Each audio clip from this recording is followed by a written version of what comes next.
New ইয়র্কের কুইন্সে Gulshan terrace party হলে আয়োজিত এই অনুষ্ঠানে প্রধান অতিথি ছিলেন মার্কিন কংগ্রেসওম্যান গ্রেস ম্যাং। বিশেষ অতিথি হিসেবে উপস্থিত ছিলেন বাংলাদেশ দূতাবাসের প্রেস মিনিস্টার গোলাম মোর্তজা এবং consul general M Mozammel Haque. অনুষ্ঠানে স্বাগত বক্তব্য দেন ক্লাবের সভাপতি মনোয়ারুল ইসলাম, যিনি দ্বিতীয়বারের মতো দায়িত্ব গ্রহণ করেন।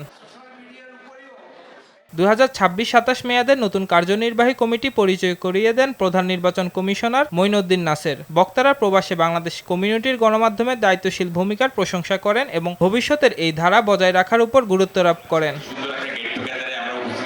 অনুষ্ঠানের দ্বিতীয় পর্বে ক্লাবের অন্যতম প্রতিষ্ঠাতা ও ঢাকা প্রেস ক্লাবের সাবেক সভাপতি ফজলে রশিদের স্মরণে প্রবর্তিত পদক প্রদান করা হয় সিনিয়র সাংবাদিক ও উপদেষ্টা আনোয়ারুল হোসেন মঞ্জুকে। দেশের ও প্রবাসের গণমাধ্যম ব্যক্তিত্বরা তার হাতে সম্মাননা ক্রেস্ট তুলে দেন।